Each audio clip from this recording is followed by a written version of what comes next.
Hello sweet loves, and welcome to my March 2025 book haul.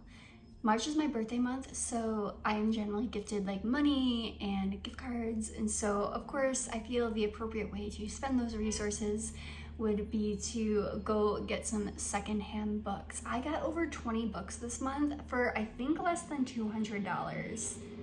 Yeah, I would say it was about $200 for all of these books combined, and I'm quite excited to share them with you. I want to start off by saying that it is my intention this year to minimize buying brand new books as much as possible. There's one brand new book out of all of these books that I ended up getting. The used books, I went to John King Books, which is Michigan's largest bookstore. I actually made a video a few years ago. It's a little bit cringy, but you can look for it. Going to John King Books, the Detroit location, where I kind of show you just how much of a massive megaplex it is. If you want to forage and you love to read books and you can somehow get to this bookstore in your lifetime, or if you're local in Michigan, by all means, please go. You will love this bookstore. The Detroit location is 4 stories, is in an old industrial building, and it's just filled top to bottom with books of every kind. I was so pleasantly surprised. This month I also had the luxury of visiting the Ferndale location for the first time.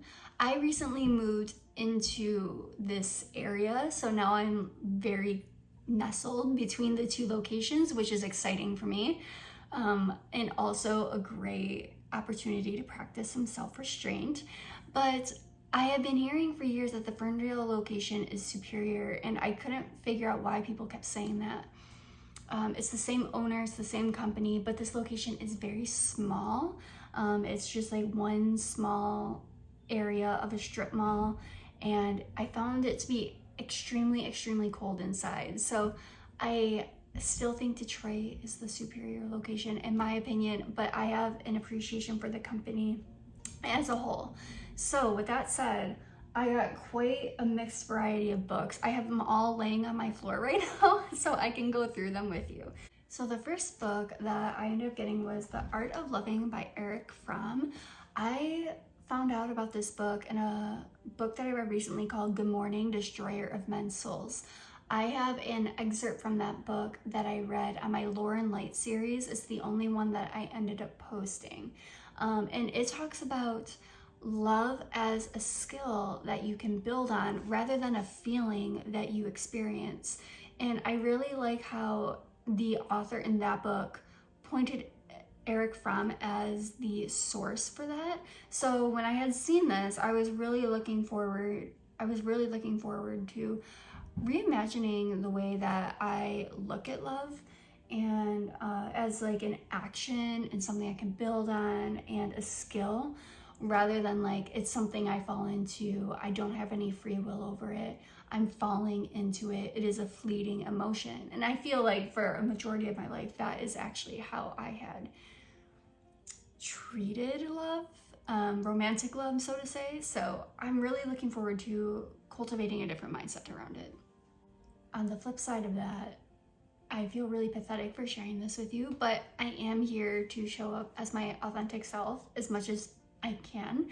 And so I did get this book, which is How to Survive the Loss of a Love by Melba, Colgrove, Harold Bloomfield, and Peter McWilliams.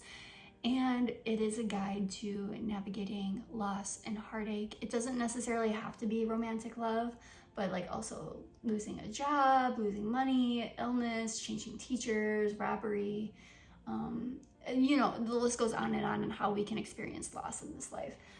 When I saw it, what really gravitated me to this book was there's like poetry in it, and it's not like just get better. It's a very like simple breakdown of how to navigate heartache and loss. I went through a horrible breakup in the past few months, and so I need all the tools I can get, and I'm not going to shy away from sharing that.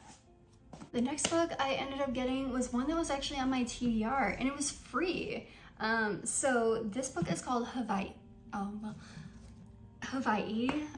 by James Michener. So it's my understanding that he writes books about several locations, but this is a history, so to say, of the colonization of Hawaii. For those of you who do not know, I lived in Hawaii for 1 year. That was one of the best years of my life, and so I really feel a responsibility as I claim that story for myself to learn more about what really happened in the islands. I have the word of mouth of the stories and the history that I had cultivated there, but I do feel a responsibility of maintaining a very well-rounded historical context for that place I had called home for 1 year. So that's why I picked up this book. I ended up finding 2 books by Henry David Thoreau. I got a physical copy of Walden. I have been listening to this on audiobook for a few months now. It's very dense, but I enjoy it a lot. I really like transcendentalism. I don't necessarily abide by it very well, and if you know what my career is in real life, then you'll understand the contrasting dynamics between the two. But Walden has been great so far, and there have been many points while listening to the audiobook where I was like, I would really like to underline that and highlight that right now. So now I have a physical copy to be able to do so. And then I also picked up a copy of Wild Fruits. I actually had never heard of this.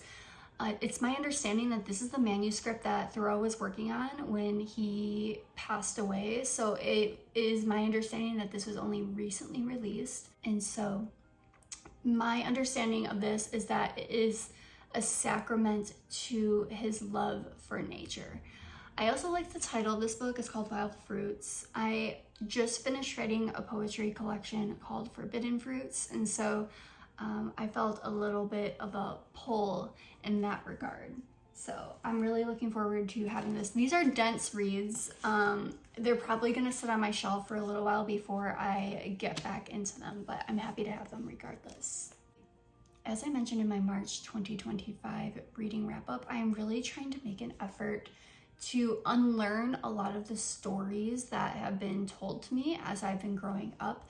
And in doing so, I am trying to read a lot from authors that are Eastern philosophers, Black authors, Indigenous authors. I'm a huge fan of Robin Wall Kimmerer and Joy Harjo, and so I had found this author at John King Books, and so I got 3 of her books. Her name is Lynn Andrews. And this first book is my understanding to be the first one in the series. It's called Medicine Woman. This book is an account of a woman's search for identity in a Native American culture. What begins as a search for a Native American marriage basket becomes her, Lynn Andrews' often terrifying journey into the wilderness of Manitoba, which inexplicable events and dangerous encounters serve as testing grounds for Lynn's spiritual journey. So she goes on this journey, and it's my understanding that she meets a couple of her guides. It is described as a spiritual thriller, which really appeals to me. So that's the first book of this series. And then the second book is Star Woman by Lynn Andrews. It says in the subtitle, "We are made from stars, and to the stars we must return." And this is what grabbed my attention. I have an ACOTAR tattoo. It says, "To the stars who listen and the dreams that are answered. If you know, you know." So this is the second book to Medicine Woman, and it says, "You are invited to walk with Lynn Andrews into the American wilderness, to seek selfhood with her in the depths of your own heart, and to soar with her on a magic white horse over a rainbow to the stars. Star Woman is a true story, the next step in one woman's odyssey toward enlightenment that began with the events chronicled in her first book, Medicine Woman." So this is the second book. The cover is beautiful. And then I picked up a third book by her. I've never read this author. I just felt gravitated towards her. And it's called Tree of Dreams a spirit woman's vision of transition and change. So in this book, Andrews continues her apprenticeship. She is at a crossroads in her own life, and at this time of transition and change, what once seemed sure begins to unravel. Friends are passing on, romance is stalled, and Red Dog, an old rival, returns out of the mists, perhaps more powerful and dangerous than before. So I think this is going to entail more of a journey about aging and the deaths that we encounter, whether it's a physical or metaphorical death, of course, within our lifetime. So yeah, I got these 3 books by Lynn Andrews. I'm really looking forward to it because I just finished all of my copies of Joy Harjo's books. On the same note, I didn't get this from John King Books, but I did get it from a little metaphysical store. It's called Boston Tea Room in Ferndale, Michigan, and I got my copy of The Serviceberry by Robin Wall Kimmerer. This is her 3rd book that was published last year, and it reflects on gift economies, and Robin Wall Kimmerer really draws a beautiful parallel between plants, and specifically the serviceberry, and gift economies. I love the back. It says, "All flourishing is mutual." This is a beautiful book. I'm going to be sharing a lot of it with you on my Lore and Light series, so keep an eye out for that. And as a side note, I gave my other books by Robin Wall Kimmerer to my lover, my ex-lover, to read, and so be mindful of who you loan your favorite books to. Even if you think you might get them back, you might not. And so now I have to rebuild my inventory of books by this author. She's absolutely wonderful, and I cannot say enough good things about her. Now we're going down the Eastern philosophy route. I picked up An Open Heart, Practicing Compassion in Everyday Life by the Dalai Lama. I love his smile on this cover. So this book says compassion, sympathy for the suffering of others, and the desire to free them from it is wrestled with in all spiritual traditions. Yet, how does one actually become a compassionate person? What are the mechanisms by which a selfish heart is transformed into a generous heart? In this acclaimed bestseller, His Holiness, the Dalai Lama, writes simply and powerfully about the everyday Buddhist practice of compassion, offering a clear, practical, inspiring introduction to the Buddhist path to enlightenment. I do have several others of the Dalai Lama's books, and these just are always a balm. There's nothing abrasive about the Dalai Lama, and I love that so much. Another book that has kind of been on my radar for a while is The Cinderella Complex, which is The Woman's Hidden Fear of Independence by Colette Dowling. It's for the women who have this complex of wanting to be saved rather than saving themselves. This is a complex that I actually have been having to draw myself out of, as I was raised on fairy tales and like, I'm gonna find a man to come and save me, and once I find the right partner, everything's gonna be fixed. He's gonna fix my problems. That is faulty thinking. That is a lot of error in judgment and can put you into a lot of bad situations. And so this book really expands on that. I haven't read it yet, but I've heard great things about it, and it's been recommended to me. So I'm looking forward to diving into this one. And I have a feeling this one will be shared on my Lore and Light series in the future as well. As I expand into this pile of books, I want to first give a couple of disclaimers. I understand that this author has a lot of criticism, and there was a part of me that almost didn't make this video because of the selection of books that I had purchased. I want to say that I do not condone anything that this author writes about. I do not identify with a lot of the things that she mentions. However, I love the symbolism that this author carries, and that would be Anais Nin. Anais. Why can't I say that today? Anais Nin. Anais Nin is known for her diaries, and she's very sexually taboo, and she is known for having many love affairs, most notably with Henry Miller. Excuse me. She lived a very decadent and luxurious life. She is known as being a narcissist. She is a bigamist. She was married to 2 men at the same time, and hid it from both of them, from my understanding. She wrote a lot of erotica, and so she's very controversial, but I love her writing that I've read so far, which is her first diary on audiobook. And I definitely have an appreciation for her more purple writing. She's very whimsy, and she has a hard time making up her mind because she can see all of the multifaceted layers of people. She can see the darkness in them, and she can see the light in them. And so she goes back and forth, and I certainly resonate with that. I'm someone who holds a lot of compassion for where people are. And so yeah, that's definitely led me to some sort of identification with this author. There are very, how do I describe this? There are very taboo topics in her writing. So I do just want to say that I do not condone any of that.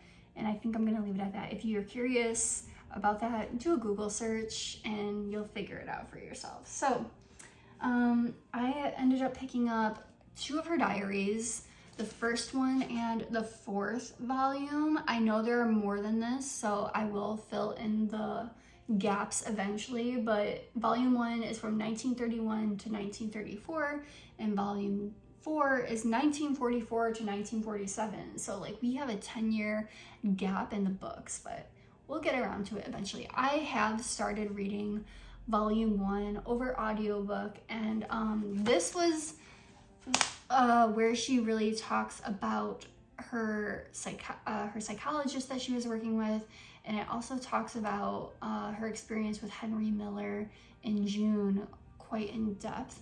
So that's where I kind of left off with this book. So those are 2 of the books. And yes, I did pick up every single book that I could find about her, because there is a certain level of resonance within her writing that I just wanted to explore a little bit more. I find her life very fascinating. And then I ended up getting The Mystic of Sex by her. This is her first public work, which was originally published in 1931. From the age of 11, she had been privately chronicling her own life in diaries. In The Mystic of Sex, she wrote, "Lawrence knew there was no finality, no solution, no ground one would be certain never to want to move away from. Even within one love, there is divided feeling. Even within one truth, there is divided dual truth. Life cannot be so easily split, measured, and disposed of." So this book includes 15 other short essays spanning a period of 40 years and illustrates the variety of styles and concerns which made her one of the most influential writers of her century.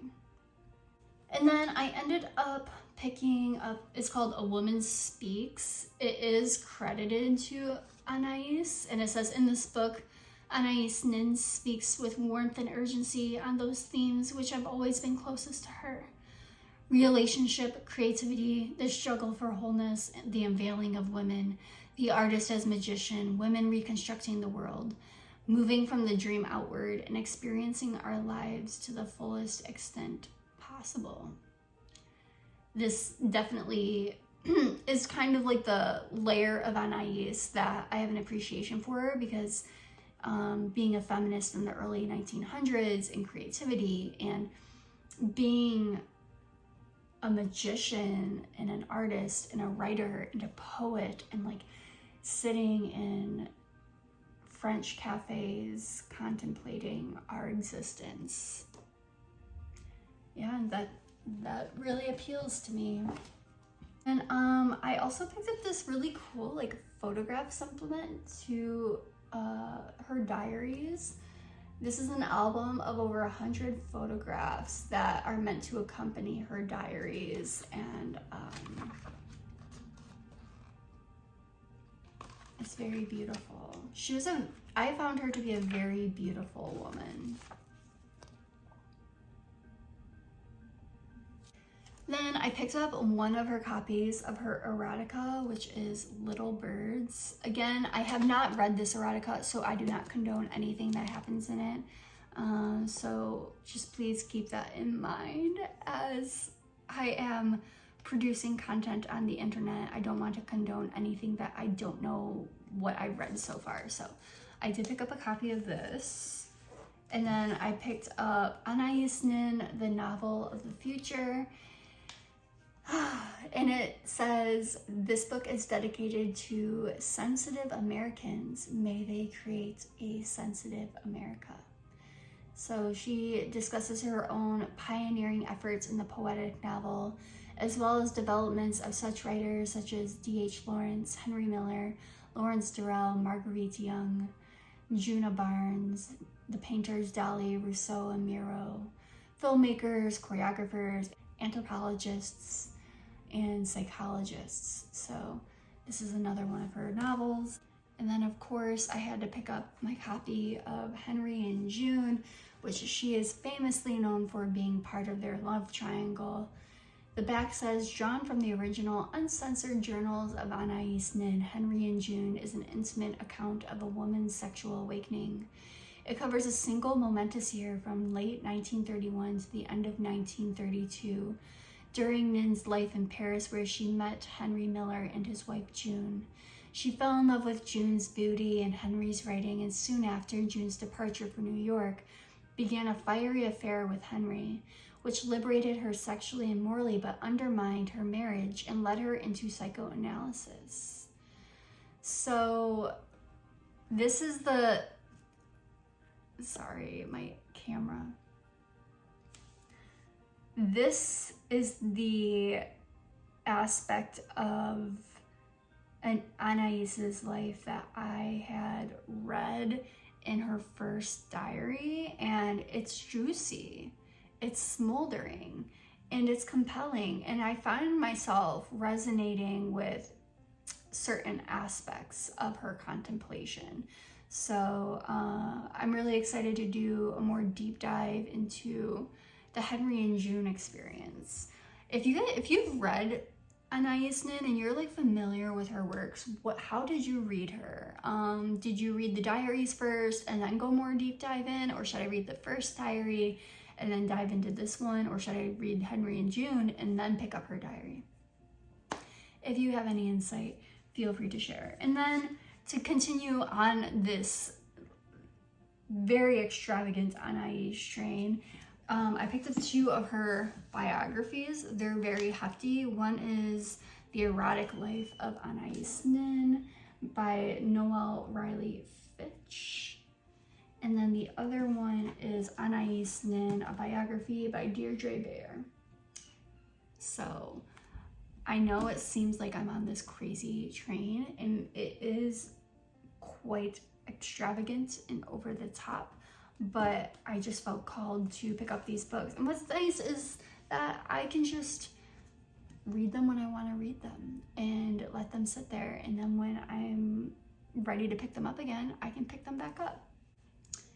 And finally, I picked up a couple of zines at one of my favorite coffee shops. And this one was free. It was in the little library in front of the coffee shop. It's printed by Small Works Detroit, so it is a zine for the Detroit creative community. It says, we strive to create an inclusive and accessible space, embracing the diversity of our community and fostering a sense of shared creative energy here in Detroit. This issue's theme is control. So this is the Winter 25 zine. If you don't like these two zines or anything that I say on this channel, you can click off. You don't have to subscribe to my channel. So the first one I got was Jane, the Legendary Story of the Underground Abortion Service from 1968 to 1973 by Judith Arcana. And this is about before abortion was legalized in 1973, Jane was the abortion counseling service affiliated with the Chicago Women's Liberation Union. Jane members, none of whom were physicians, performed over 11,000 legal abortions. Their philosophy was that women had the right to safe, humane abortions, and that if it wasn't legally possible, then it was up to the women's liberation movement to take up the slack. So that was the zine that I picked up. I have not read this one yet. And then I got another one that says, When Being an Ally Turns into Being an Appropriator, Settler Conduct and Self-Check.